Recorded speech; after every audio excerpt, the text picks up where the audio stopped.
Hello guys, and welcome to Flight Tribe ROC Hobby.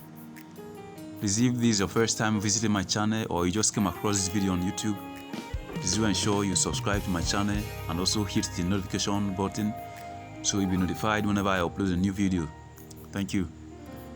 So today I want to be sharing with us a secret that I found on how to prevent wooden propeller hub shrinking. Yeah, shrinking of wooden propeller hub. You know, if you are very familiar with wooden propeller on airplanes, you would have discovered that as time goes on, as you keep on tightening the probe to the engine, as time goes on, the propeller hub starts to shrink. So I thought about it. How do I even overcome this shrinking of the propeller? So I found an alternative that I would like to share with the public. And before I continue, I must admit that by virtue of this video, I do not imply that this is the best method to provide solution to probe hub shrinking. This is just a method that works for me. It's what I discovered, and I've been doing it. I've been using it ever since I discovered this very method, and it has been working for me. So thank you very much. So the method has to do with, you know, first of all, when you purchase a new propeller or you build, just like we do over here, we do build our own probe, we do design our own probe and build it. So if you normally build your own probes, or you used to buy from the shop, whatever the case may be, you realize that the first thing that you need to do after purchasing a probe or after building a probe is to drill the mounting holes. I'm going to put up a tutorial on how to drill the mounting holes of a probe. Yeah, that will be for another day. But you know, first thing that you're going to need to do is, after purchasing the probe, is to drill the mounting holes, because they would only drill the center hole from the manufacturers will only drill the center hole. So it's left for you to know what holes is acceptable by your engine. That is the engine, your engine hub. So you now have to drill the mounting holes by yourself. So it starts with drilling the mounting holes. After drilling the mounting holes, in my case here, I'm using a four mounting holes, because the probe I will mounting it on a DA50cc engine. So this only need for my engine. I only need a four mounting holes. I only need four mounting holes. So after drilling the four holes that you needed for the mounting, then the way to go is to drill extra four holes, just like I'm doing here. I just finished drilling the four holes, and I mark out the four extra holes. Now this is where the secret lies.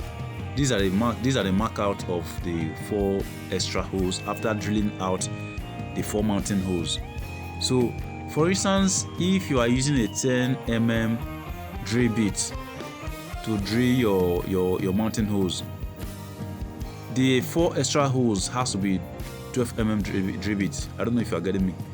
Like if the bolts that you need that you're using mounting your propeller to the engine is just 10 mm, the four extra holes that you're going to need to drill has to be 12 mm. You get? So yeah, these are the two probes that I just designed and carved. So I just finished drilling if you observe very carefully, you find out that the extra four holes are wider than the normal mounting holes. So after doing this, you now have to cut paper glue, use it to block one side of the propeller. You get? Use your cut piece of paper, use it to block one side of the propeller. Then you have to glue it to the propeller, ensuring that it doesn't allow any leakage. Because you're gonna have to use glue, like not sealed glue. What I have available here with me is what we call iodide gum. So that's what we use over here. So it could be Gorilla Glue or Gorilla, or I don't know what you have available over there. So here I use iodide gum. You mix the two mixtures together, then that is, you mix it together thoroughly until you have a very nice mix, just like I have here. Then with a hot glue, you seal the other one end of the one side of the propeller. Then the next thing that you now have to do is to pour the glue after mixing your glue. That is your, in my case now, the iodide glue. You have to pour in the glue into the wider holes, the wider 4 holes.